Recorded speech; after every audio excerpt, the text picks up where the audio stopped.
అనుగ్రహించునుగాక. దేవుడు మీ సరిహద్దులను విశాలపరచునుగాక. ఆమేన్. దేవునికి స్తోత్రం. ఇంతవరకు దేవుణ్ణి ఆరాధించడానికి, పాటల ద్వారా మహిమపరచడానికి, కీర్తనల ధ్యానం పరిశుద్ధాత్మ దేవుడు తన సేవకుణ్ణి మరుగుపరిచి మనకు వివరించుచుండగా ఆలకించటానికి కృప చూపిన దేవునికి రెండు చేతులు పైకెత్తి స్తోత్రం, స్తోత్రం, స్తోత్రం. దేవుని కృపే. అనేకులు మన మధ్యన ఉండవలసిన వారు రకరకాల తావుల్లో వారు రాలేకపోగా దేవుడు మనల్ని మాత్రం కనికరించి ఆయన సన్నిధిలోనికి తీసుకొచ్చినందుకు దేవునికి మహిమ కలుగును గాక. ద్వితీయోపదేశ కాండము 28వ అధ్యాయము, ద్వితీయోపదేశ కాండము 28వ అధ్యాయము 12వ వచనం. ద్వితీయోపదేశ యెహోవా వర్షము దాని కాలమందు కురిపించడానికి నీవు చేయు కార్యమంతటిని ఆశీర్వదించడానికి ఆకాశమనే తన మంచి ధన నిధిని తెరుచును. చాలమ్మా. ఆకాశమనే తన మంచి ధన నిధిని తెరచును. చిన్న మాట ప్రార్థన చేసుకుని వాక్య భాగంలోనికి వెళదాం. పరలోకమందున్న మా తండ్రి, పరిశుద్ధుడైన మహా గొప్ప దేవుడా, నీకు స్తోత్రాలు చెల్లిస్తున్నాం నాయన. ప్రాముఖ్యమైన సమయంలోనికి మేము వచ్చి ఉండగా చెప్పువాడు పరిశుద్ధాత్మ దేవుడే. పరిశుద్ధాత్మ దేవుడా, మీరు మాలో నుండి మాట్లాడుచుండగా వినుబుద్ధిని మీరు మాకు దయచేయమని వేడుకొనుచున్నాము తండ్రి. మీకు స్తోత్రం. సంపూర్ణముగా మమ్మల్ని మీ చేతికి అప్పగించుకున్నాము తండ్రి. అధిపతివి నీవే, అధికారివి నీవే. సమస్తమును మీ ఆధిపత్యంలోనైనా దేవ మీ ఆధీనంలో ఉంచుకుని మీరు మాత్రమే మహిమ పొందుమని, నీ వాక్యము మాకు వివరించుమని, వడ్డించుమని, దేవ వినగలిగిన చెవులు మాకు అనుగ్రహించుమని మా ప్రభువును రక్షకుడైన యేసు క్రీస్తు నామమున ప్రార్థించి అడిగి వేడుకొనుచున్నాము తండ్రి. ఆమేన్. ఆకాశమనే మంచి ధననిధిని దేవుడు తెరుస్తారు. ఏంటమ్మా? ఆకాశమనే మంచి ధననిధిని. మంచి ధననిధి అని అంటే చెడ్డ ధననిధి అనేది కూడా ఉంటది కదా. ఇప్పుడు మంచి ఉన్న దగ్గర చెడ్డ ఉంటది. యేసుక్రీస్తు ప్రభు అంటారు, నేను గొర్రెలకు మంచి కాపరిని. మంచి కాపరిని. మంచి కాపరి అని అంటే చెడ్డ కాపరి ఉన్నట్టే లెక్క. ఎప్పుడైనా సరే మనము వాక్యం చదువుకుంటున్నప్పుడు ఆ వాక్యములోని అర్థాన్ని మనం ధ్యానించాలి. ఏదో 2-3 అధ్యాయాలు చదువుతున్నాం, చదివేశాం, ఇవాళకి మన పోర్షన్ పూర్తి అయిపోయింది, మన బాధ్యత అయిపోయింది, మన పని అయిపోయిందని పుస్తకాన్ని తీసుకెళ్లి వేరే దగ్గర పెట్టేసేసి మన పనులు మనం చేసుకోవటం కాదు. చదువుతున్న వాక్యంలోని అర్థం ఏంటో మనం తెలుసుకునేటట్టుగా దాన్ని ధ్యానించాలి. అప్పుడు దేవుడు మనతో మాట్లాడతారు. దేవుడు అంటారు, మోషే ద్వారా దేవుడు చెప్తారు, ఆకాశాన్ని నేను తెరుస్తాను, మంచి ధననిధిని నేను మీ కొరకు నేను సిద్ధపాటు చేసి ఉన్నాను, ఆ ధననిధిని మీకు అనుగ్రహిస్తాను. దేవుడు చెప్పిన మాట. మంచి గొర్రెలుంటాయి, చెడ్డ గొర్రెలుంటాయి. మంచి ఫలాలుంటాయి, చెడ్డ ఫలాలుంటాయి. జీడిపప్పు ఆరోగ్యానికి ఆరోగ్యకరం, గన్నేరు పప్పు ఆరోగ్యానికి, చెప్పండమ్మా, రెండు పప్పులే. జీడిపప్పు, గన్నేరు పప్పు. రేపు జీడిపప్పు తిన్నామని చెప్పేసి భలేగుందని గన్నేరు పప్పు తిన్నామనుకో, ఇక పాట పాడటమే మనం. ఏం పాట? ఆ పాట పాడటమే. కాబట్టి మంచి చెడు, మంచి మనుషులు ఉంటారు, చెడ్డ మనుషులు కూడా ఉంటారు. మంచి మనుషుల కొరకు, దేవుని యందు భయభక్తులు కలిగిన వారి కొరకు, దేవుని యందు వినయ విధేయతలు కలిగిన వారి కొరకు, దేవుని యందు సాత్వికము కలిగిన వారి కొరకు, యెహోవా యందు భయభక్తులు కలిగిన వారి కొరకు. ఇందాక అయ్యగారి కీర్తన 111వ కీర్తన ధ్యానిస్తూ చెప్పిన మాట, ప్రజలందరూ దేవునిని స్తుతించుచుండగా ఆయన ఆకాశమును తెరచి మంచి ధననిధిని మనకు అనుగ్రహించునుగాక. నిర్దేశమైన స్థలం, నిర్దేశమైన పరిస్థితులలో దేవుడు ఆకాశాన్ని తెరుస్తూ ఉంటారు. ఒక నిర్దిష్టమైన పరిస్థితులలో, నిర్దిష్టమైన సంగతులలో దేవుడు ప్రత్యేకముగా ఆకాశాన్ని తెరుస్తారు, మేలు చేస్తారు. ఒక్కొక్కసారి ఆకాశాన్ని తెరిచి దుర్జనులను, భక్తిహీనులను, దేవుని యందు భయభక్తులు లేని వారిని దహించిన కార్యాలు కూడా బైబిల్లో ఉన్నాయి. అంటే దేవుడు ఆకాశాన్ని తెరిస్తే మంచి ధననిధి ఉంటది. అదే విధంగా భక్తిహీనులను హతమార్చే ధననిధి కూడా ఉంటది. లేవియా కాండము 9వ అధ్యాయము 23వ వచనము 24వ వచనం. లేవియా కాండము 9వ అధ్యాయము ప్రత్యక్ష గుడారములోనికి పోయి వెలుపలికి వచ్చి ప్రజలను దీవింపగా యెహోవా మహిమ ప్రజలందరికీ కనిపించింది. ఆకాశము తెరవబడి దేవుని మహిమ ప్రజలందరికీ కనిపించింది. మోషే అహరోనులు ఎవరినన్నా పిలిచి, అమ్మా నీకు మహిమ కనిపించిందా అంటే కనిపించలేదు అని ఆవిడ అందనుకోండి, ఆవిడ దగ్గర ఏదో దోషం ఉన్నట్టే, పాపం ఉన్నట్టే, లేకపోతే అతిక్రమం ఉన్నట్టే లెక్క. ఒక వ్యక్తి అట పడుకునేటప్పుడు కూడా కళ్ళద్దాలు పెట్టుకుని పడుకుంటున్నాడట. కళ్ళద్దాలు పెట్టుకుని, ఇప్పుడు కళ్ళద్దాలు దేనికి పెట్టుకుంటాం? ఏదైనా కనపడకపోతే దూరదృష్టి, హస్వదృష్టి అంటారు. దగ్గరికి కనపడకపోతే హస్వదృష్టి, దూరానికి కనపడకపోతే దూరదృష్టి అంటారు. ఒకవేళ అలా కనపడకపోతే కళ్ళద్దాలు ధరిస్తాం, చూసుకుంటాం. నిద్రపోయినప్పుడు కళ్ళద్దాలు తీసి పక్కన పెడతాం కదా. ఈ నారట కళ్ళద్దాలు పెట్టుకుని నిద్రపోతున్నాడట. వాళ్ళ అమ్మగారు వచ్చి, బాబు ఏట్రా బాబు కళ్ళద్దాలు పెట్టుకుని నిద్రపోతున్నావు అంటే ఈయన అంటాడట, అమ్మా కొన్ని కళలు స్పష్టంగా కనపట్లేదమ్మా నాకు. ఏంటి కనపట్లేదట? కళలో స్పష్టంగా కనపట్లేదని కళ్ళద్దాలు పెట్టుకుంటే అలాగే కొంతమందికి మహిమ కనపడట్లా. ఎందుకు కనపడుతుంది? వాళ్ళ కళ్ళకి గుడ్డితనం వచ్చేసింది. వారి మనోనేత్రములు గుడ్డితనము కలుగజేశాడు సాతానుడన్న ఆయన. వీళ్ళకి కళ్ళద్దాలు కాదు, ఏం పెట్టుకున్నా సరే వీళ్ళకి కనపడదు.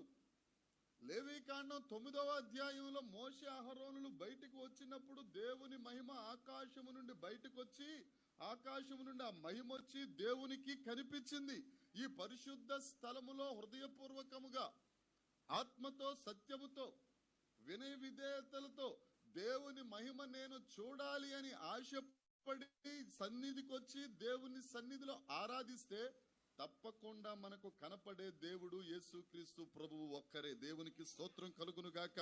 మన దేవుడు కనపడే దేవుడు, మన దేవుడు మాట్లాడే దేవుడు, మన దేవుడు మనల్ని తాకే దేవుడు, మన దేవుడు మనతో ఉండే దేవుడు, మన దేవుడు మన అనారోగ్యములను స్వస్థపరిచే దేవుడు. దేవునికి స్తోత్రం, హల్లెలూయా. అందుకే ఇందాక అయ్యగారు చదివించారు నిర్గమకాండము 15వ అధ్యాయము 11వ వచనములలో, వేల్పులలో నీ వంటి వాడు ఎవడు? దేవతలు అనుబడు వారు అనేకులున్నారు, కానీ దేవునికి స్తోత్రం. ఆ దేవుడే మన దేవుడు. దేవునికి మహిమ కలుగును గాక, హల్లెలూయా. 2వ దినవృత్తాంతముల గ్రంథము 7వ అధ్యాయము 1వ వచనం. 2వ దినవృత్తాంతముల గ్రంథము 7వ అధ్యాయము 1వ వచనం.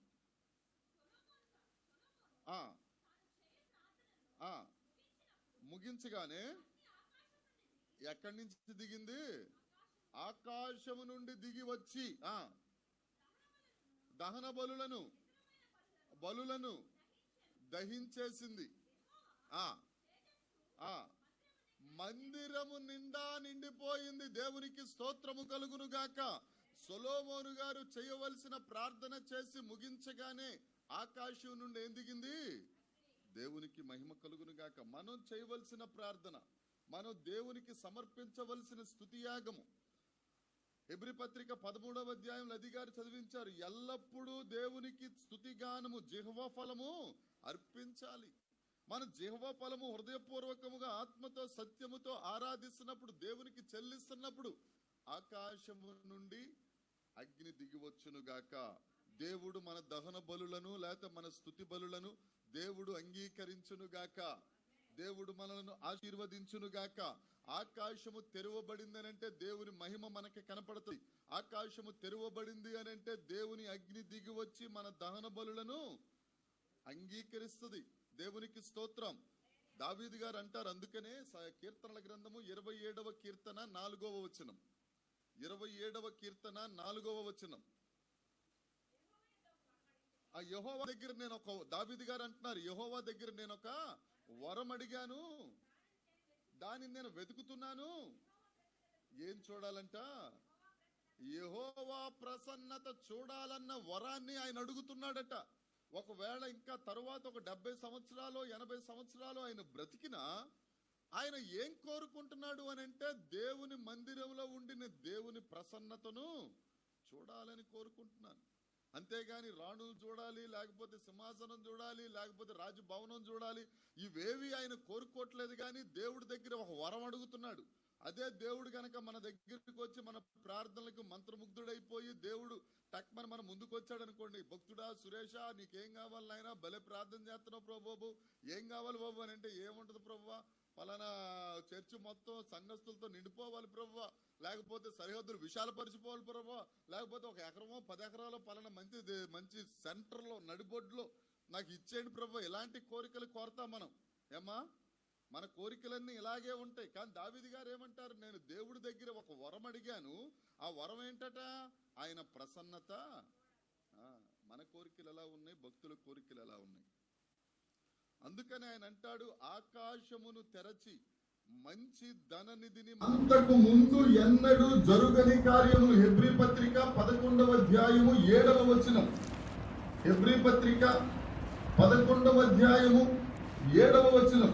విశ్వాసమును బట్టి నోవహు ఆది వరకు చూడని, నోవహు ఆది వరకు కాదు, అది వరకు చూడని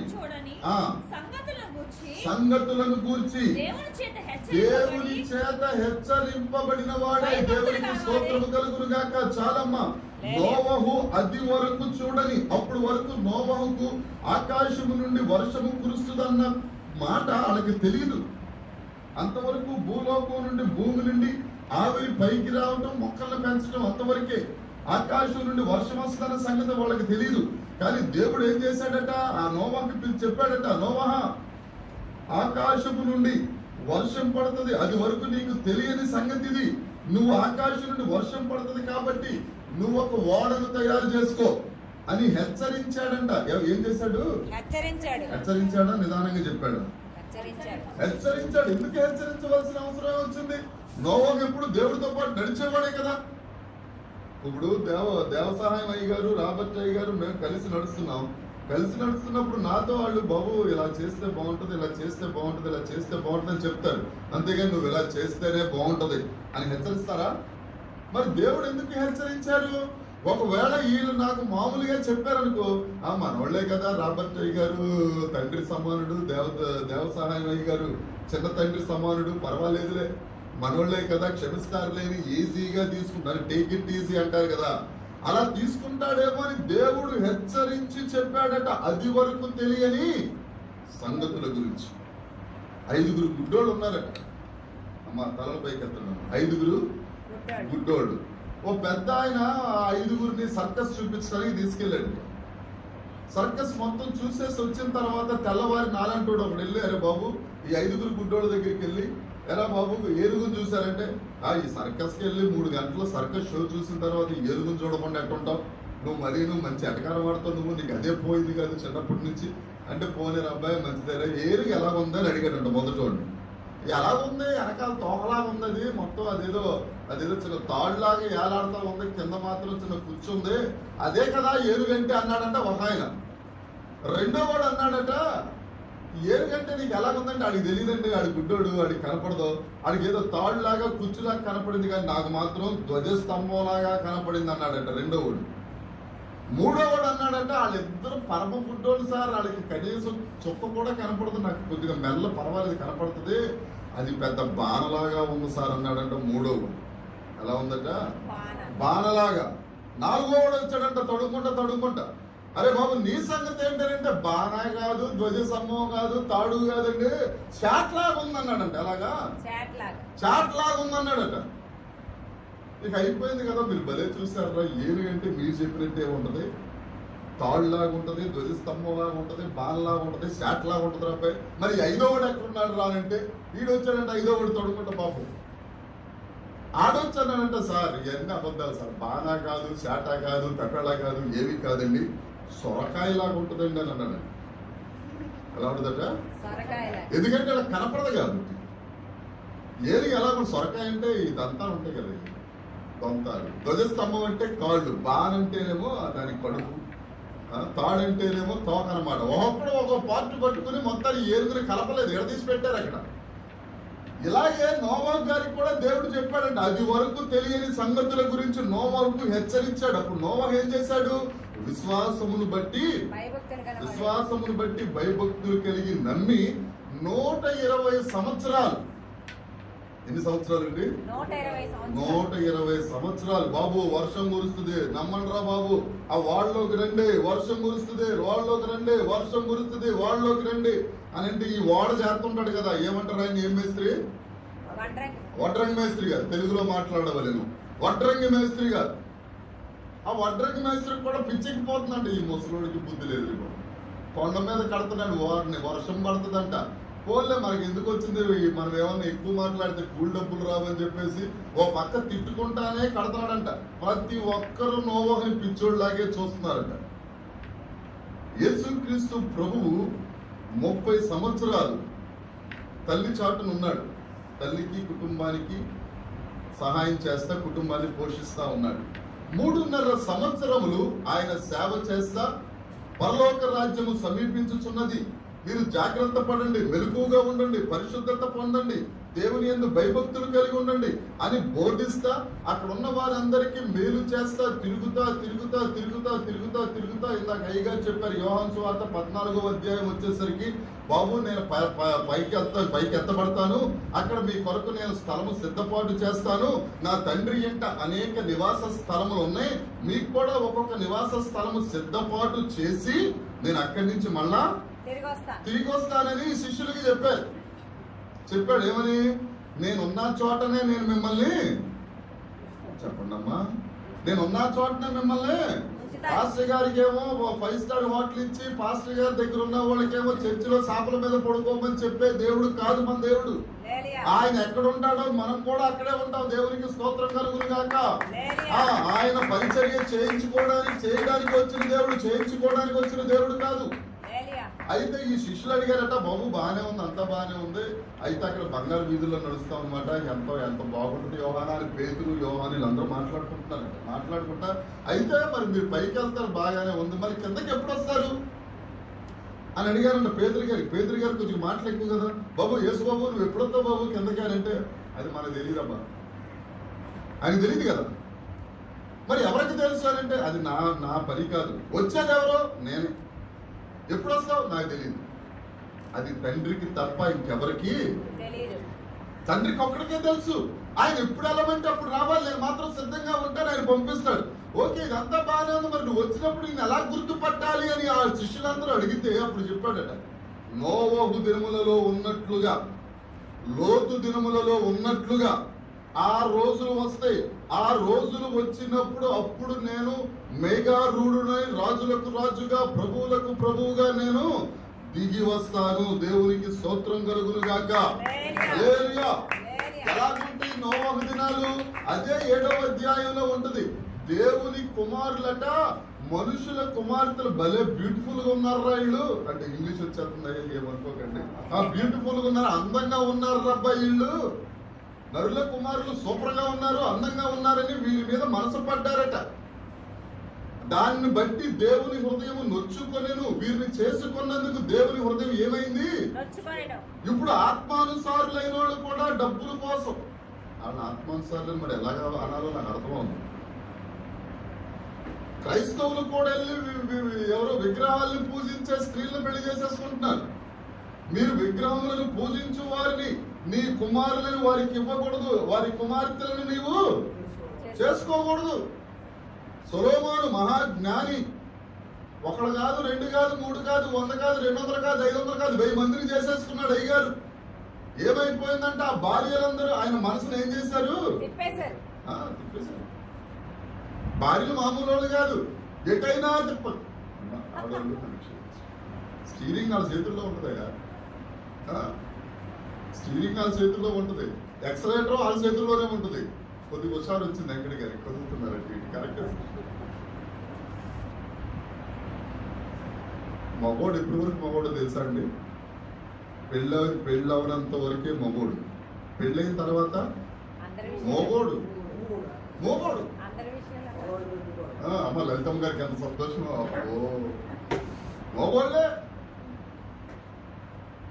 మొత్తానికి అన్ని స్త్రీలు చేసుకుంటే ఈ ఆత్మానుసారులు అయిన వాళ్ళు కూడా ఏం చేస్తారు, తీసుకెళ్లి మోగోళ్ళు చేస్తారు. ఇక తర్వాత పంపి అంతేగా అంతేగా అంతే. ఇంకా యేసుక్రీస్తు ప్రభు అన్నారు, నేను త్వరగా వచ్చుచున్నాను.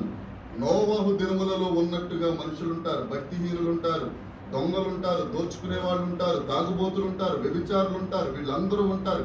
వారి సంగతి నేను తీర్పు తీర్చడానికి త్వరగా రాబోతున్నాను. దేవుడు త్వరగా వస్తాడు. ఈ మాటను నోవాహు గారు నమ్మాడు. ఇందాక మనం చదువుకున్న హెబ్రీ పత్రిక 11వ అధ్యాయం 7వ వచనంలో ఆయన చూడని దానిని నమ్మిన విధానమును బట్టి 120 సంవత్సరములు దేవుని పక్షముగా సాక్ష్యము చెప్పిన విధానమును బట్టి, దేవుని పట్ల భయభక్తులుగా ఉన్న విధానమును బట్టి, నీతిమంతుడుగా ఉన్న విధానమును బట్టి, మాట ఇచ్చి మాట తప్పని దేవుడు ఆకాశ తూములను విప్పెను. దేవునికి స్తోత్రము కలుగును గాక. దేవుని యొక్క హెచ్చరికను నోవహు ఆలకించిన వాడై ఏ మాత్రము తడువు చేయక, ఏంటంట, ఏ మాత్రము ఆలస్యము చేయక ఓడ కట్టడం మొదలు పెట్టాడు తన ఇంటి కొరకు. దేవునికి స్తోత్రం. దేవుడు ఆకాశమును విప్పుట వలన, పరము నుండి భూలోకానికి యేసుక్రీస్తు అనే రక్షకుడు రావడం వలన ఏ మాత్రము తడువు చేయకుండా, ఏ మాత్రము ఆలస్యము చేయకుండా ఆ యేసుక్రీస్తు ప్రభు దగ్గరికి మనం వెళ్ళినట్లయితే మనలను కూడా యేసుక్రీస్తు అనే రక్షణ ఓడలోనికి దేవుడు మనలను ఎక్కించుకొనును గాక. ఆ ఓడ మనలను పరలోకమునకు చేర్చును గాక. ఆ ఓడ శాశ్వత కాలము నుండి శాశ్వత కాలము వరకు దేవుని సన్నిధిలో పరిశుద్ధుడు పరిశుద్ధుడు పరిశుద్ధుడు పరిశుద్ధుడు అని దేవుని గాన ప్రతిగానములు చేసే దూతల సమూహంలో మనలను నింపునుగాక. హల్లెలూయా. చప్పట్లు కొట్టి దేవుని మహిమపరుద్దాం. స్తోత్రం. లోతు ఎక్కడున్నాడమ్మా? లోతు కళ్ళకు ఇంపుగా కనపడిందంట. దూరంగా ఏదేను తోటలాగా కనపడింది ఆ ప్రదేశం. అక్కడికి వెళ్ళిపోయాడు లోతు గారు. అక్కడికి వెళ్ళిపోయిన తర్వాత రకరకాల మనుషులు, దేవునికి ఎదురాడు మనుషులు, దేవుని నీతి నియమములను చెయ్యని మనుషులు, రకరకాల మనుషులందరూ అక్కడ ఉంటే అక్కడికి వెళ్ళిపోయాడు ఈయన. వారి పాపము దేవుని దృష్టికి ఘోరమైనది అయిపోయిందట. సొదొమ గొమొర్రా పాపం. అక్కడికి దూతలను పంపించాడు అగ్నితో కాల్చేయమని. ఎక్కడి నుంచి రావాలి అగ్ని? ఆకాశము నుండి. ఈ దూతలు ఇంట్లో ఉంటేసరికి తలుపులు వేసాడంట ఆయన. వీడు వచ్చి జనాలు వచ్చి తలుపు దబా దబా దబా దబా దబా కొడతా ఉంటే తలుపు కిటికీ తీసి అడిగాడు. ఇలాగ కిటికీ తీసి, బాబు ఏం కావాలంటే, నీ దగ్గరికి ఎవరో ఇద్దరు వచ్చారు కదా కొత్తోళ్ళు, వాళ్ళ మాతో పంపించి మేము వాళ్ళతో పాపం చేస్తాం. పర శరీరానుసారులతో పాపం చేసే దుర్మార్గురాలు, మత భ్రష్టులాళ్ళు, విశ్వాస ఘాతకులు వారు. అప్పుడు దేవుడు ఏం చేశాడమ్మా? దూతలు లోతును లోపలికి లాగేసి తలుపేసేశారు. అంతే. దేవునికి స్తోత్రం కలుగును గాక. నువ్వు నీతిమంతుడుగా జీవించాలని నువ్వు ఆశపడితే నీకు దూతల పరిచర్య దేవుడు అనుగ్రహించును గాక. ఈ పాపం అనే లోకంలో, ఈ పాపం అనే బురదలో, ఈ పాపం అనే దౌర్భాగ్యంలో నువ్వు కలిసిపోకుండా దూతల సహాయము దేవుడు నీకు ఇచ్చి ఆ సొదొమ గొమొర్రా నుండి దేవుడు నిన్ను బయటకు తీసుకొచ్చును గాక. దేవునికి స్తోత్రం. యేసుప్రభు చెప్పారండి, నోవహు దినములలో ఉన్నట్లు, లోతు దినములలో ఉన్నట్లు ఈ రోజులు కూడా అలాగే జరుగుతున్నాయి. ఒకరికి పొంతన లేదు, ఉందండి, అసలు వ్యత్యాసం లేదు, వరుసలు కూడా లేవు. అంతే. జాగ్రత్త. మొదటి పేతురు పత్రిక 3వ అధ్యాయము 20వ వచనం. మొదటి పేతురు పత్రిక దేవుని దీర్ఘశాంతము ఇక కనిపెట్టుకొనుచుండినప్పుడు, దేవుని దీర్ఘశాంతము నిన్ను కనిపెట్టుకొని చుండినప్పుడు, పూర్వము నోవహు దినములలో ఓడ సిద్ధపరచబడుచుండగా అవిధేయులైన వారి యొద్దకు అనగా చెరలో ఉన్న ఆత్మల యొద్దకు ఆయన ఆత్మస్వరూపిగానే వెళ్ళి వారికి ప్రకటించారు. ప్రకటిస్తే వీళ్ళు విన్నారా? వినలేదు. నా సహోదరులారా, దేవుడి దినాన్ని మనతో మాట్లాడుతున్నాడు. ఆకాశమును విప్పి మంచి ధననిధి. ఏంటా మంచి ధననిధి? ఈ వాక్యం చదవగానే జనాలందరూ ఏమనుకుంటారంటే, భలే వాక్యం తీశాడు పాస్టర్, ఈ నెలంతా నాకు సూపర్ ధనమే, ఈ వాగ్దానం బ్రహ్మాండంగా ఉంది, ఆకాశంలోంచి మూటలు వచ్చేస్తేమని రాత్రి ఇప్పుడు ఈ రేగులు కూడా తీసేసి వేసే నేను మంచి మోటార్ ఒకటి వేసాయి, ఇంకెందుకు ప్రభు వేసే ప్రభు. మంచి ధననిధి అని అంటే ఇక్కడ ధనం చిమ్మట కొట్టొచ్చు, దొంగలు ఎత్తుకెళ్ళిపోవచ్చు, పాడైపోవచ్చు. ఒక ఆవిడట పాపం రూపాయి రూపాయి రూపాయి రూపాయి రూపాయి రూపాయి రూపాయి కూడబెట్టి ఇంట్లో టొంకుపెట్టులో పెట్టిందట. టొంకుపెట్టో చెక్కపెట్టో మొత్తానికి 5 లక్షల రూపాయలు చెదలబెట్టేసింది. ఇది వార్తల్లో కూడా వచ్చింది. 5 లక్షలు చెదలబెట్టేసింది. ఇక్కడ 5 లక్షల పాపం ఎంత కష్టపడిందో పాపం ఆవిడ. తింటం కూడా మానేసి ఉంటది. 5 లక్షలు అన్ని దాంట్లో 20 రూపాయల కాగితాలు, 50 రూపాయల కాగితాలు అయ్యే మొత్తం పేపర్లో వేశారు. మనం ఇక్కడ చిమ్మట పట్టేయచ్చు, కానీ అక్కడ మన ధనము దేవునికి స్తోత్రం. అది చిమ్మట పట్టదు. అది మంచి ధననిధి.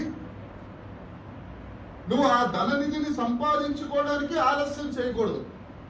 దేవుడు నీతో మాట్లాడుతున్నప్పుడు కన్నీరు కార్చి ఆయన పాదాల మీద పడి నువ్వు ఆయన ఎదుట సాగిల పడినప్పుడు నీ కొరకు దేవుడు ఆకాశ ధననిధిని విప్పును గాక. నువ్వు ఆలస్యం చేయకూడదు. ఓ పాస్టర్ గారి దగ్గరికి ఒక భక్తురాలు వచ్చింది, మన బంగారమ్మక్క లాగా. అంటే బంగారమ్మక్క చాలా మంచిది. ఆ వయసులో ఉన్నవాడు వచ్చి, పాస్టర్ గారు మీ అంకుల్ తాగుడు మాట్లేదండి, నేను ఇంచుమించు 40 సంవత్సరాల నుంచి ప్రార్థన చేస్తాను, మీ అంకులు తాగుడు మాండో. 2 పిల్లలు ఉన్నారు, వాళ్ళు కూడా నా మాట వింటలేదండి. అసలు కనీసం యేసుక్రీస్తు ప్రభు అంటే వాళ్ళకి పట్టలేదండి. మీరు ఏం చేస్తారో నాకు తెలియదండి. మీరు అభిషక్తులు కదా, మీ ప్రార్థన దేవుడు డైరెక్ట్ గా వినేస్తాడట. మీరు ప్రార్థన చేయండి పాస్టర్ గారు అని చెప్పేసి అందంట ఆ ముసలావిడ, పెద్ద ఆవిడ. పాస్టర్ గారు అన్నారట, అమ్మా అలా కాదమ్మా, సరే ఒక ప్రయత్నం చేద్దాం. మొత్తం మీ ఆయన గారి పేరు, మీ ఆయన గారికి ఉన్న అలవాట్లు, మీ పెద్ద అబ్బాయి పేరు, ఆయనకు ఉన్న అలవాట్లు, మీ పెద్ద కోళ్ళు, ఆవిడకున్న దురలవాట్లు, ఇవన్నీ ఒక కాగితం మీద రాసి ఇవ్వండి అని అంటే సీరియస్ గా చూసిందంట ఆయన. ఇంకా ఏం పాస్టర్ గారు ఆలపడం ఉందా, మా ఆయన పేరు నాకు తెలీదా, మా పెద్ద కొడుకు పేరు తెలీదా, పెద్ద కోళ్ళ పేరు తెలీదా అంటే, అది కాదమ్మా, బైబుల్లో హిజ్కియా గారిని ఒక ఆయన ఉన్నారు, ఆయన మీదకి యుద్ధానికి వచ్చినప్పుడు ఆ చీటీ దేవుని మందిరానికి తీసుకెళ్లి పరిచి ప్రార్థన చేశారని ముందు దాంట్లో దేవుడు ఆ ప్రార్థన ఆలకించాడు, ఒకసారి ఇలా ప్రార్థన చేద్దాం అని చెప్పాను అన్నాడంట పాస్టర్ గారు. సరే వెళ్ళి ఒక 4 రోజులు పోయిన తర్వాత ఆదివారం వెళ్ళిపోయింది, మళ్ళీ బేస్తవారం వచ్చిందంట ఆవిడ. కాగితం పెట్టినా లేదు, చీటీ పెట్టినా లేదు, గోడకి చాట్ చేసినా లేదు, దేవుడు మాత్రం చేయడండి. ఆయన సంగతి నాకు అర్థమైపోయింది. నువ్వేమన్నా చేస్తే ప్రార్థన చేసుకో, ఆయన టైం వచ్చినప్పుడు ఆయన టైం వచ్చినప్పుడు వేదాంతం చెప్తుంది అక్క, వేదాంతం చెప్తుంది. బైబిల్ ఏం చెప్తుంది? విశ్వాసి అయిన భార్య అవిశ్వాసి అయిన భర్త కొరకు ఏం చేయాలా, ఎలా ప్రార్థన చేయాలా? రక్షణ పొందే వరకు ప్రార్థన చేయాలి. అంతేగాని ప్రభు నేను ప్రార్థన చేశాను కదా, నీ టైం వచ్చినప్పుడు మార్చులే ప్రభు అంటే ఈ లోపల ఈ టైం అయిపోతుంది, ఇప్పుడు మొయ్యడమే బయటికి. కానీ నోవహు అలా చేయలేదు. దేవుడు చెప్పిన మరుక్షణం సిద్ధపడ్డాడు. అదే 7వ అధ్యాయం ఆఖరి వచనంలో ఏముంటుందో తెలుసా? నోవహు చూడండి, ఆదికాండము 7వ అధ్యాయము ఆఖరి లైన్, ఆఖరి మాట, ఆడవాళ్ళకి బాగా ఇష్టమైన మాట. చూడండి 7వ అధ్యాయము ఆఖరి మాట చూడు. నోవహు అట్లు చేసెను. 6వ అధ్యాయం ఆఖరి మాట చూడండి. ఏం చేశాడు? అట్లంటే మినపట్లు పెసరట్లు కాదు అమ్మా. నోవహు అట్లు చేశాడు అనగా నేను బాగా నోవహు అట్లు చేశాడు. ఎందుకు చేయడానికి ఉంది? అమ్మ టిఫిన్ పెట్టండి, వెళ్ళి అట్లు పోసుకో. నోవహే చేశాడు, మీ అన్న అట్లు కాదు. దేవుడు ఏం చెప్పాడో చెప్పింది చెప్పినట్లుగా తూచా తప్పకుండా నోవహు పాటించను. నోవహు పాటించాడు కాబట్టి నోవహు ఓడలోకి వెళ్ళిన తర్వాత ఆకాశ తూములు విప్పబడ్డాయి, వర్షం కురుస్తా ఉంది. ఎన్ని రోజులు కురిసింది? 40 రాత్రింపగళ్ళు. 40 రాత్రింపగళ్ళు. ఒక్క రోజు కనుక ఒక పగలో ఒక రాత్రి వర్షం పడింది అని అంటే ఇస్కాన్ సిటీ దగ్గర నుంచి ఒక పడవ రెడీగా పెట్టుకోవాలి. ప్రకాష్ గారి ఇంటికి వెళ్ళాలి. హైలో ఆయన అక్కడి నుంచి తబలా కొడతాడు, టక్ టక్ టక్. ఒక రోజుకే 40 రోజులు 40 రాత్రింబగళ్ళు ఆకాశ తూములు దేవుడు ఇప్పేస్తే మొత్తం కొండలు, గొట్లు, చెట్లు, పొట్లు అన్ని నీటితో నిండిపోయింది. అక్కడికి వెళ్ళిపోయిన తర్వాత ఆ తలుపు ఎవరేశారట? దేవుడే వేశాడు. యెషయా గ్రంథము 22వ అధ్యాయము 22వ వచనం. యెషయా గ్రంథము 22వ అధ్యాయము 22వ వచనం. తొందరగా తీయాలమ్మా, టైం అయిపోయింది. యెషయా గ్రంథము నేను దావీదు ఇంటి తాలూకు అధికార భారమును అతని భుజం మీద ఉంచెదను. అతడు తీయగా ఎవడు ముయ్యజాలడు. అతడు తీయగా ఎవడు ముయ్యలేడు, ఆయన ముయ్యగా ఎవడు. ఈ ఒంటరి మేస్త్రి వచ్చాడు, మరి పొద్దున తింటాడు కదా, ఈ ముసలోడికి ఏం బుద్ధి లేదు, కొండ మీద వాట కడతాడా అని రకరకాల మాటలన్న ఈ ముఠా మేస్త్రి దగ్గర ఇద్దరు ముగ్గురు ఉంటారు. ఏమండి ఆదాం గారు, ఇద్దరు ముగ్గురు హెల్పర్లు ఉంటారు కదా, చిత్రి పట్టేవాడు ఒకడో, ఉలి కొట్టేవాడు, వీళ్ళందరూ వచ్చారు. బాబు నోబాబు గారు, నేనే ఈ ఓడను తయారు చేసిన ఒంటరికి మేస్త్రి నేనే బాబు, తలుపు బాబు అంటే ఆ లోపల నుంచి ఆయన చెప్తున్నాడు, బాబు నా వల్ల కాదు, నేను పిలిచినంతకాలం 120 సంవత్సరాలు మిమ్మల్ని పిలిచాను, ఇప్పుడు నా వల్ల కాదు, తలుపు వేసిన ఆయన ఎవరట? ఆయన. దేవునికి స్తోత్రం. దేవుడు నీ కొరకు ఆకాశ వాకిళ్లను, ఆకాశ ద్వారమును విప్పితే దానిని మూయగలిగిన వాడు మరి ఎన్నడూ ఎవడు లేడు. దేవునికి స్తోత్రం. తప్పకుండా కొట్టా దేవుడిని మహిమపడతాం. దేవుడు నీ కొరకు ఆకాశ వాకిళ్లను విప్పునుగాక. హల్లెలూయా. రెండో మాట, మార్కు సువార్త 1వ అధ్యాయము 7వ వచనం నుండి. స్తోత్రం. నాకు యోహాను గారు బాప్తిజం ఇచ్చి యోహాను గారు చెప్తున్నారు, మరియు అతడు నాకంటే శక్తిమంతుడు నా వెనకాల వస్తున్నాడు, చెప్పులు వారు విప్పడానికి కూడా నాకు అర్హత లేదు, నేను నీళ్ళలో బాప్తిజం ఇస్తాను కానీ ఆయన ఆత్మలో బాప్తిజం ఇస్తాడు. 9వ వచనం. వచ్చి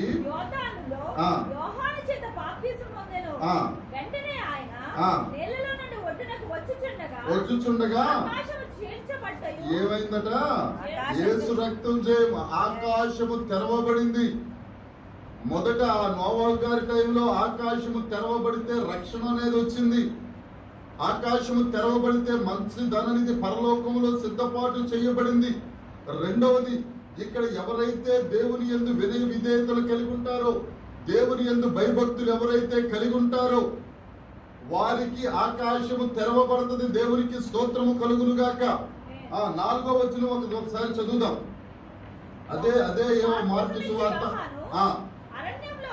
అరణ్యములో ఉండి పాప క్షమాపణ నిమిత్తం మారు మనసు విషయమై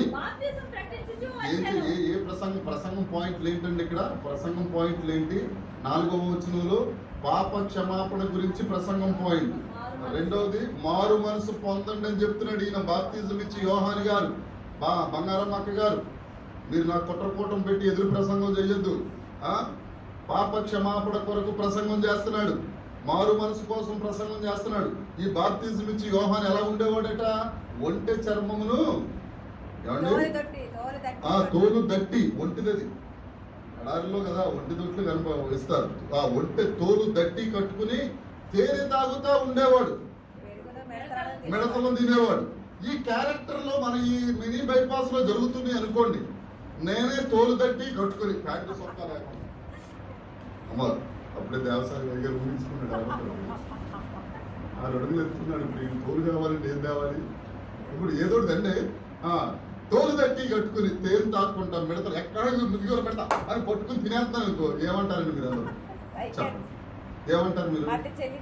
ఈడికి పిచ్చెక్కిపోయింది, పాపం చక్కగా ప్రసంగం చేసుకునేవాడు, ఎంత మంచోడో పాపం, నన్ను రాబర్ట్ అయ్య గారు అనేవాడు, మా ఆవిడ్ని తెలిసి అమ్మగారిని ఎంత ముద్దుగా ఉండేవాడు, ఇలాగ ఎక్కడికి అనుకుంటారు. అనుకోరా?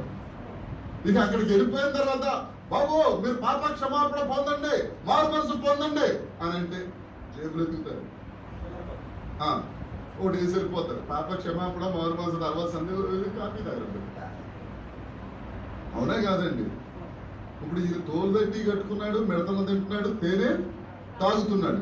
వంకాయలు బండోడు మన వీధిలోకి వచ్చాడు, ఆడు ఏమని వస్తాడు? వంకాయలు అంటే నాకు అంత కరెక్ట్ గా రాకపోవచ్చు, అమ్మలేదు కాబట్టి ఎక్స్పీరియన్స్ లేదు. మనం ఏమని పిలుస్తాం వాళ్ళని? వంకాయలు అని పిలుస్తాం, అవునా కదా? ఆడు వంకాయలు నడుస్తాడు, మనం కూడా బెండకాయలు అయితే రిక్షా వచ్చేవనుకో, ఓ రిక్షా, ఆడు రిక్షా కాదు అలా పిలిస్తే ఇప్పుడు అలాగే వెళ్ళి దొంగ దగ్గరికి వెళ్ళి, అరే దొంగ అని అన్న ముందుకు ఏమంటాడు అండి, వేస్తాడు గట్టిగా, మంచి వెళ్ళిపోటు ఉంటుంది, ఈజీ ఒక్కటి వేస్తే అంతే, మనం వెళ్ళిపోవడమే కదా డైరెక్ట్ గా. కానీ పోలీసు వాడు వచ్చి దొంగ అన్నాడు అనుకో అంటాడా అంటారా? ఇప్పుడు అలాగే ఈయన దేవుని ఆత్మ చేత నింపబడిన వాడు ఎవరు? బాప్తిసమిచ్చు యోహాను. ఆయన వెళ్ళి, మా పాప మక్క నవ్వుతుందో సీరియస్ లో చెప్తుందో కనపట్లేదు, ఆవిడకి ఎక్కడికి వెళ్ళినా ఆ స్కార్ పెట్టి దేవునికి స్తోత్రం, కీప్ డిస్టెన్స్. మొత్తానికి వెళ్ళి, బాబు యోధా ప్రజలారా, యెరూషలేములో ఉన్న వారులారా, మీరు పాప క్షమాపణ, మీరు పాపాలు ఒప్పుకోండిరా బాబు, మారు మనసు పొందండిరా బాబు, పరలోక రాజ్యము సమీపించుచున్నది, గొడ్డలి చెట్టు మొదల్లో ఉంది, సర్ప సంతానమా, ఆ సంతానమా, ఈ సంతానం అంటే ఎవడన్నా ఏమన్నా అన్నారండి? ఇప్పుడు మనం మైకట్టుకుని సర్ప సంతానం అన్నారు, కరెక్ట్ లాగండి పాస్ అంటారండి రైగరు, అంత గుండె చెరువు ఆ సర్ప సంతానం అనడానికి. కానీ దేవుని ఆత్మ చేత నింపబడుట వలన ఆయన ఆ మాట మాట్లాడుచుండగా 5వ వచనం చదువుదాం.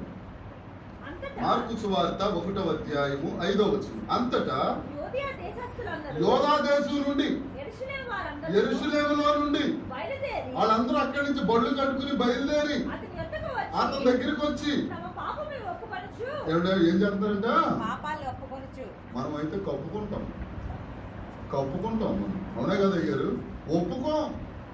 మన పితరుడు ఒక ఆయన ఉన్నాడు, పెద్ద ఆయన గారి పేరు ఆదాం గారు. ఆయన దగ్గరికి దేవుడు వచ్చి, ఆదామా నువ్వు ఎందుకు ఆ పండు తిన్నావు అంటే, బాబోయ్ ఎవరంటే మీకు రాంగ్ ఇన్ఫర్మేషన్ ఇచ్చారు దేవుడా, అదేంటి దేవుడా, నేను తింటలేంటి దేవుడా, నేను అలాంటి తప్పు పనులు చేయను దేవుడా, నువ్వు ఇచ్చావే ఆ ఇస్త్రీ పండు తీసుకొచ్చి తిన్నా అంటే నోట్లో కుక్కేసింది దేవుడా, అందుకని అది నోట్లో అడ్డుపడిపోయింది. మగవాళ్ళకి ఇక్కడ కొద్దిగా ఎత్తుగా ఉంది, గమనించారు ఎప్పుడన్నా ఏమండి? మొత్తంగా అది కుక్కేగా ఇక్కడ అడ్డుపడిపోయి, ఇదిగో ప్రభు ఇక్కడే ఉండిపోయింది. ఆడావిడ మెడచుడు ప్రభు, మొత్తం అంతా సాఫీగా ఉంటుంది, మింగేసింది ప్రభు, మొత్తం అంతా తినేసింది ప్రభు అని ఆవిడ మీద చెప్పాడు. ఒప్పుకోలేదు ఈయన. అవ్వ దగ్గరికి వెళ్ళి, అమ్మ అవ్వమ్మ అంటే, బాబోయ్ దేవుడా నువ్వేంటి దేవుడా ఇలా రాంగ్ ఇన్ఫర్మేషన్ పట్టుకొచ్చు, నాకు తెలియదు దేవుడా, నువ్వు సృష్టించావే అదేంటిది తెలుసు బాగా అందరికీ. ఆ సర్పం నాకు ఇలా చెప్పింది ప్రభు అంటే, ఆ సర్ప ఎక్కడున్నావు ఇట్రా అడగానే వచ్చింది. అది ఎందుకు చేసావు ఈ పని అంటే, బాబు దేవుడా నేను ఎందుకు చేస్తాను, ఓ సృష్టించిన అన్నింటిలో కొద్దిగా కుయ్యుక్తి నాకు కొద్దిగా ఎక్స్ట్రా ఇచ్చావట. ఏమిచ్చాడు దేవుడు దానికి? టెస్ట్ చేద్దామని. ఇదేమన్నా బ్లడ్ టెస్ట్, షుగర్ టెస్ట్, మొత్తం ఆ టెస్ట్ కాదు కానీ అందరూ పాతాళంలోకి వెళ్ళిపోయారు. లేదమ్మా, మొదటి ఆదాము వలన కడపటి ఆదాము వలన ఎవరు పాపాలు ఒప్పుకోరు. ఈ పాపాలు ఒప్పుకొని అలవాటు మంద కాదండి, అక్కడి నుంచే వచ్చింది. ఎక్కడ ఫ్రమ్ ఏదైనా తోట నుంచే ఎవరు ఒప్పుకోరు అసలు పొరపాటున. ఆఖరికి చిన్న పిల్లోడిని తీసుకెళ్ళి, ఎరా ఈ పెంచుదంతా ఇచ్చి, లేదు మమ్మీ అని అంటాడు. అనే కాదండి, అది ఎవరు నేర్పించారు? జన్మతః రక్తంలోనే ఉంది పాపం. కానీ ఇక్కడ ఈ 5వ వచనంలో చెప్పిన మాట ఏంటో తెలుసా? యోధా వారందరూ, యెరూషలేము వారందరూ ఈ యోహాను దగ్గరికి వచ్చి తన పాపములను ఒప్పుకున్నారు. ఎవరైతే దేవుని యందు విధేయత కలిగి ఒప్పుకున్నారో, అక్కడ 4వ వచనంలో 5వ వచనంలో వారు విధేయత చూపించారు కాబట్టి 10వ వచనంలో ఆకాశము తెరవబడెను. మన దేవుడు పరమదేవుడు, మన దేవుడు సర్వ సృష్టికర్త అయిన దేవుడు, మన దేవుడు మహమైశ్వర్యము కలిగిన దేవుడు. ఆయన ఫిలిప్పీ పత్రిక 2వ అధ్యాయము 6వ వచనంలో ఒక మాట ఉంటుంది చూడమ్మా, అందరికీ తెలిసిన మాటే. ఫిలిప్పీ పత్రిక 2వ అధ్యాయము 6వ వచనం. ఆయన దేవుని స్వరూపము కలిగిన వాడై ఉండి దేవునితో సమానముగా ఉండుట విడిచిపెట్టకూడని భాగ్యమని ఎంచుకొనలేదు గాని మనుషుల పోలికగా పుట్టి దాసుని స్వరూపమును ధరించుకొని ఏం చేసుకున్నాడట? అంత గొప్ప దేవుడు రిక్తునిగా చేసుకుని వినయ విధేయతలు కలిగి ఈ భూమి మీదకు వచ్చాడు కాబట్టి రిక్తులమైన మన కొరకు ఆకాశము తెరవబడెను. దేవునికి స్తోత్రము కలుగును గాక. నువ్వు దేవుని దగ్గర విధేయత కలిగి ఉంటే, నువ్వు రక్షణ ఓడలో ఎక్కటానికి ఆలస్యము చేయక పరిగెడితే విశ్వాసమునకు కర్తయు దానిని కొనసాగించువాడైన యేసు వైపు చూస్తూ సులువుగా చిక్కులు పెట్టు పాపము నుండి నువ్వు విడిచిపెట్టి బయటకు వస్తే, నువ్వు దేవుని దగ్గర సాత్వికము దీన మనసు కలిగిన వాడవై ఉంటే, యేసు నామమున నీ కొరకు ఆకాశము తెరవబడును గాక. హల్లెలూయా. పుట్టింది మొదలుకొని ఏ మనిషి అయినా సరేనండి, కొద్దిగా హిందూ ధర్మం తెలుసు కాబట్టి ఒక మాట చెప్తాను. పుట్టింది మొదలుకొని 8వ సంవత్సరము వరకు జన్మ పాపము పనిచేస్తుంది. 1వ సంవత్సరం నుండి 8వ సంవత్సరం వరకు జన్మ పాపము, 9వ సంవత్సరం నుండి 13వ సంవత్సరం వరకు కర్మ పాపం. మొత్తం ఎన్ని సంవత్సరాలు? 13 years. సర్దీసుకోవటం 13 సంవత్సరాలు. ఈ 13 సంవత్సరాలు తరువాత మనకున్న ఈ కర్మ పాపము జన్మ పాపము నుంచి విడుదల పొందుకునే ప్రక్రియ మొదలవుతుంది. అర్థమవుతుందండి? అర్థం అవ్వలేదంటే మరొకసారి చెప్తాను. 8 సంవత్సరాలు జన్మ పాపం, 5 సంవత్సరాలు కర్మ పాపం. ఈ 13 సంవత్సరాలు దాటిపోయి 14వ సంవత్సరం బర్త్డే చేసుకుని హ్యాపీ బర్త్డే టు అని పాడేసి 13 సపట్లు కొట్టేస్తాం కదా కేక్ కట్ చేసిన తర్వాత. ఈ 14వ సంవత్సరం నుంచి పాపాల క్షమాపణ కార్యక్రమం మొదలు పెడుతుంది. ఇప్పుడు ఆలోచించండి, కొన్ని సంఘాలలో జ్ఞాన స్నానం అని ఇచ్చేస్తారు. ఏమండి, మన దేవసహాయం అయ్య గారికి అది బాగా తెలుసు. ఆ సంఘం కొరకు మనకు జ్ఞాన స్నానం పుట్టగానే చిరకరింపు బాప్తిజమము, వయసుతో సంబంధం లేదు. ఒకవేళ బాప్తిజం ఇచ్చేస్తే ఎప్పుడో ఒకప్పుడు రక్షణ పొందుతాడు. ఏంటి పొందేది? ఏం పొందడమే ఉండదు. ఇంకా మనకు ఊహ తెలియటం 14వ సంవత్సరం నుంచి మొదలవుతుంది. ఈ 14వ సంవత్సరము దేవుడి గురించి దేవుని జ్ఞానము మనకు వచ్చిన తరువాత అప్పుడు పాపములు దేవుడి దగ్గర మనం ఒప్పుకొని ఆయన దగ్గర పశ్చాత్తాపడి ఆ కన్నీటితో యేసుక్రీస్తు పాదాలు కడిగిన తరువాత తీసుకెళ్లి బాప్తిజం అనేది ఇవ్వాలి. నీకు ఏ విషయము తెలియకుండా తీసుకెళ్లి జ్ఞాన స్నానము, నిర్మా సబ్బు స్నానము, లెరిల్ సబ్బు స్నానం ఇస్తే ప్రయోజనం ఏముంది?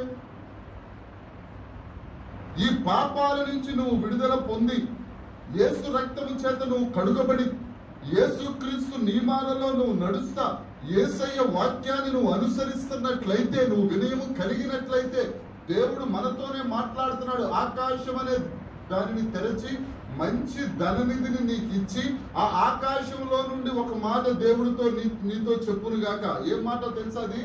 ఈయన నా ప్రియ కుమారుడు, ఈయన ఎందు నేను. ఎంతమంది ఉన్నారండి ఆ మాట? అక్కడ ఉన్న యోధా దేశపు వారు, యెరూషలేము దేశపు వారు, బాప్తిజం ఇచ్చిన యోహాను వీరు విన్నారా లేదా అండి? ఒక పావుర రూపంలో పరిశుద్ధాత్మ వచ్చి ఆయన మీద వాలగా.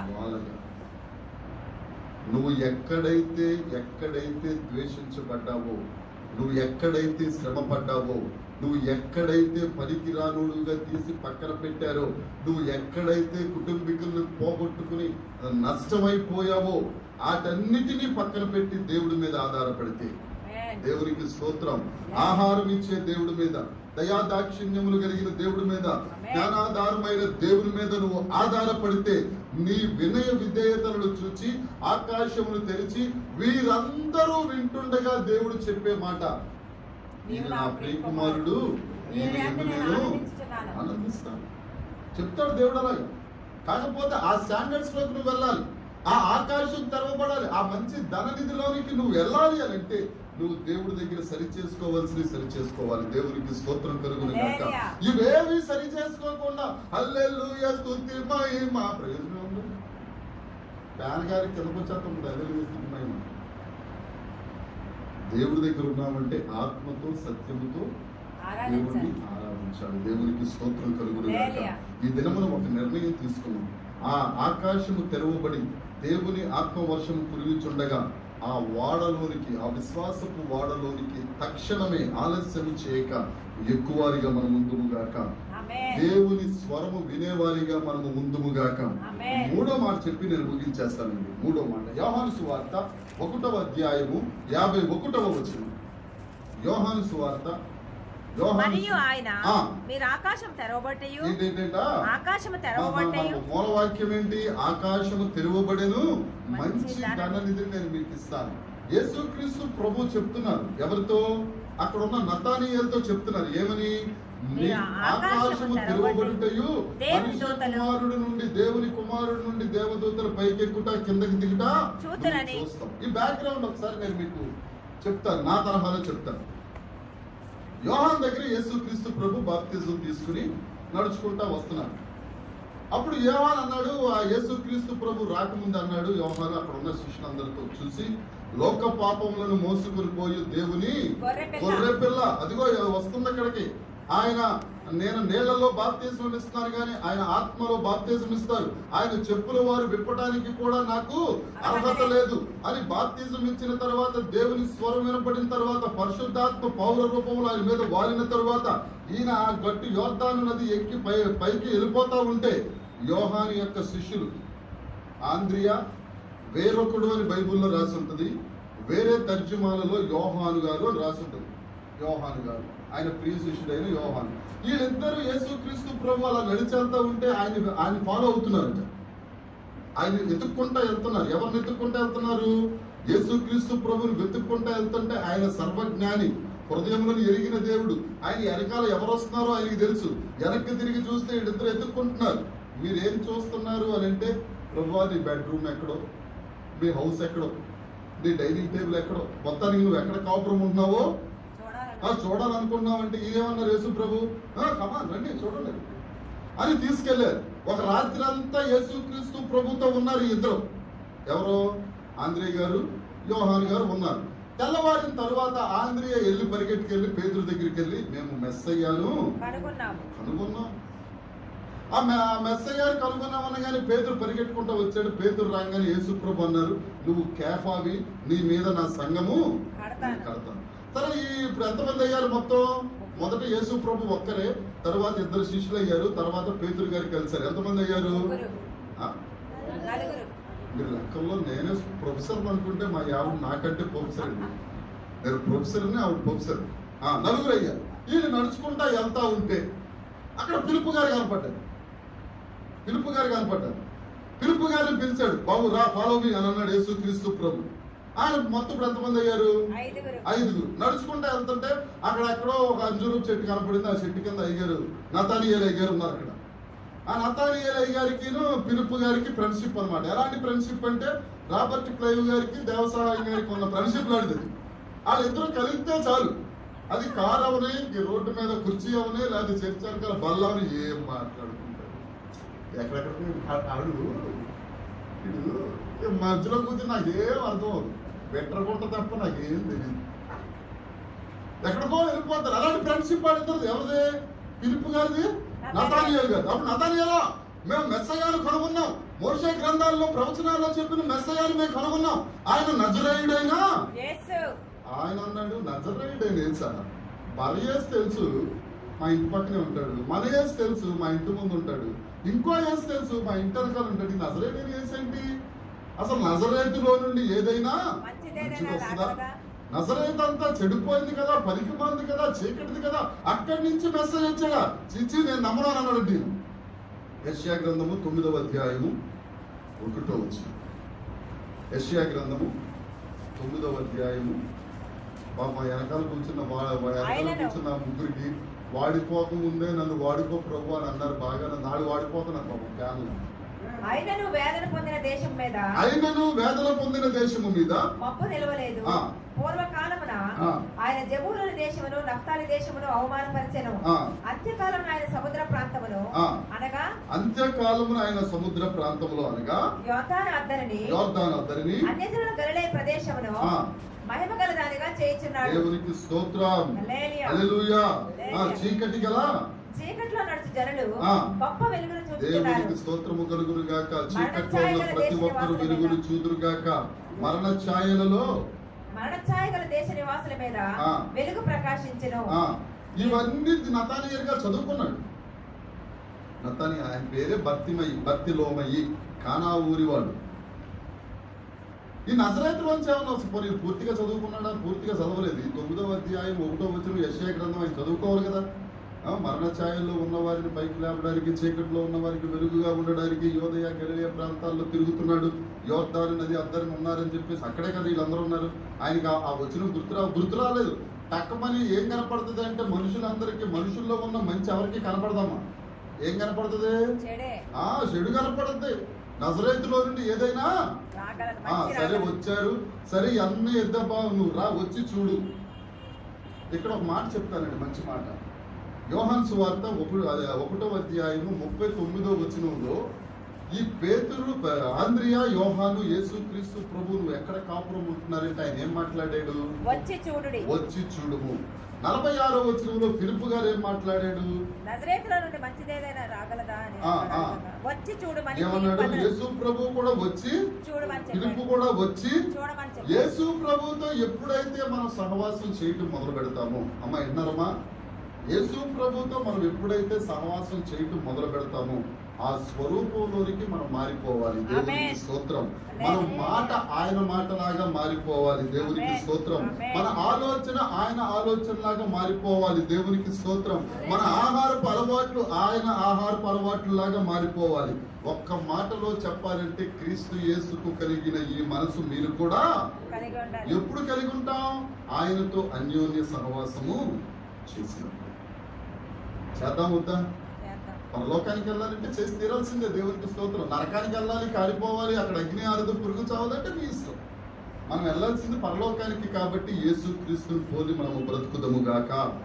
అయితే నతానియేలు గారు వచ్చాడు యేసు ప్రభు దగ్గరికి. యేసు ప్రభు దగ్గరికి వచ్చినప్పుడు యేసు ప్రభు మొట్టమొదటి మాట నతానియేలుని చూసి ఏమన్నాడు? 47వ వచనం. యేసు నతనీయేలు తన యొద్దకు వచ్చి చూచి ఇదిగో ఇతడు నిజముగా ఇశ్రాయేలీయుడు. ఏమన్నాడట? నిజముగా ఇశ్రాయేలీయుడు. ఇతని యందు ఏ కపటము లేదు. అద్భుతంగా యథార్థవంతుడు. ఇప్పుడు ఎవరన్నా, ఇప్పుడు మన ప్రకాష్ గారు ఎవరినో ఏఎస్కేల్ గారు ఎవరినో వాళ్ళ ఫ్రెండ్ తీసుకొచ్చి ఆ లోపల కట్టి నుంచి వస్తున్నారు అనుకోండి. ఏఎస్కేల్ గారు మీరు సూపర్ అండి, మీరు భలే భక్తి పరులండి, మీరు అలాగండి ఇలాగండి అని అన్నాం అనుకో, ఆయన ఏమంటాడు? వేసాడు, మంచి బిస్కెట్ వేసాడు అంటారా? మామూలుగా జరిగే మాట చెప్తున్నారు. ఏం ఆదామయ్య గారు మీరు మాస్క్ పెట్టుకుంటారు, మీరు నవ్వుతున్నారో ఏమంటారో తిడుతున్నారో నాకు అర్థం అవుతుంది. పాపం మాకు తమ్ముడు మీరు ఆవిడ తీసేసిందండి, మీరు కూడా తీసి అలాగన్నాం అనుకోండి. ఏమంటాం? మన బెంగళూరు బేకరీ మందే అన్నట్టు. వేసాడు పాస్టర్ బిస్కెట్ వేసాడు రోయ్. కానీ యేసు ప్రభువు బిస్కెట్ వేసేవాడు కాదు. యేసుక్రీస్తు ప్రభు గురించి అక్కడ ఉన్న పెద్దలు వాళ్ళు ఏం చెప్తారు తెలుసా? నువ్వు సత్యవంతుడవై ఉండి మొహమాటం లేని దేవుడు. మొహమాటం లేనుడు. తప్పు అయితే తప్పే, ఒప్పు అయితే ఒప్పే. ఈ తప్పు అయిన తర్వాత దాన్ని పప్పు అండి ఆయన. ఒప్పే తప్పే ఈ రెండే ఉంటాయి దగ్గర. బిస్కెట్ లేదు, ఏమీ లేదు. వచ్చిన తర్వాత నువ్వు ఎలా కనిపెట్టగలిగావు? అది ఎడగడం లేదు ఆయన. చదవండి చదవండి. ఎలా తెలుసు నీకు అని అంటే అప్పుడు యేసు ప్రభు నేను అనుకుంటాను, నేను ఊహించుకుంటుంటాను అప్పుడప్పుడు. అంత ఉంటాడు చిన్న నడిపించోడా. నువ్వు అంజూరపు చెట్టు కింద కూర్చున్నప్పుడే నీ సంగతి పూర్తిగా నాకు తెలుసబ్బా. మొత్తం నీ బయోడేటా అంతా మన దగ్గర ఉంది.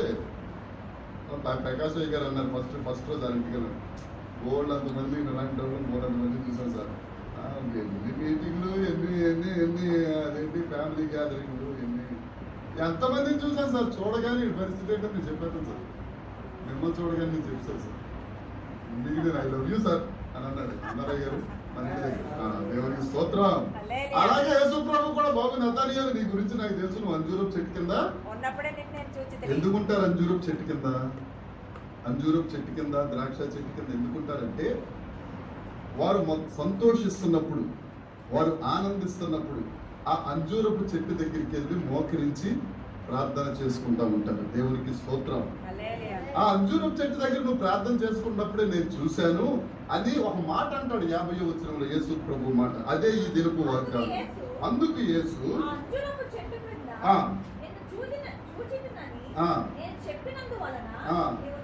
నమ్ముచున్నావా? వీటి కంటే గొప్ప కార్యములు నువ్వు చూస్తావు నతానియేలా. దేవునికి స్తోత్రము కలుగును గాక. చప్పట్లు కొట్టిన వారికి అందరికీ దేవుడు గొప్ప కార్యములు చేయును గాక. గొప్ప కార్యం, ఇంకా పెద్ద గొప్ప కార్యం. కాల్లో పడిపోయేటట్టుగా చప్పట్లు కూడా నువ్వు పడుతున్నావా? వాళ్ళు నీకు గొప్ప కార్యం దేవుడు చేయును గాక. ఆమె అనొచ్చు కదా. దేవునికి స్తోత్రం. గొప్ప కార్యాలు అనేసరికి అంత గట్టి కొట్టేసరికి మా పాప మాకు ఇలా కొట్టేస్తుంది, కళ్ళు కూర్చుంది. దేవుడు మిమ్మల్ని ఆశీర్వదించును గాక. ఆకాశము తెరవబడితే గొప్ప కార్యాలు జరిగితే యేసు రక్తం చేయాలి. దేవునికి స్తోత్రము కలుగును గాక. అది మరలా ఇంకో చోట కూడా చెప్తాడు యోహాను సువార్తలోనే, నేను చేసిన కార్యముల కంటే నన్ను నమ్మిన వాడు గొప్ప కార్యములు చేస్తారు. దేవునికి స్తోత్రం. దేవుడు ఆకాశము తెరిచినప్పుడు ఆ మంచి ధననిధిని మనము పొందినప్పుడు మనము యేసు నామమున గొప్ప కార్యములు చేయదము గాక. ఇక్కడ కూర్చున్న వారి ప్రతి ఒక్కరి జీవితంలో దేవుడు గొప్ప కార్యములు చేయును గాక. యేసు నామమునది ఈ దినమున మొదలవును గాక. యేసు క్రీస్తు అనే విశ్వాసపు నోడలో మీరు ఆలస్యము చేయక ఎక్కుదురు గాక. దేవుడు వినయ భయభక్తులతో మిమ్మల్ని నింపి మీరు ఎక్కడ అన్యాయం అయిపోయారో వారందరి చెవులు గింగురు అనేటట్లుగా దేవుడు వాగ్దానం చేస్తాడు. ఈమె నా ప్రియ కుమార్తె, ఈమె యందు నేను చెప్పును గాక. దేవుడు ఈ వాక్యమును దీవించును గాక. మోకరిద్దాం, లేదంటే కూర్చున్న వారు నిలబడి దేవుడిని స్తుతిద్దాం, ప్రార్థన చేద్దాం. అందరం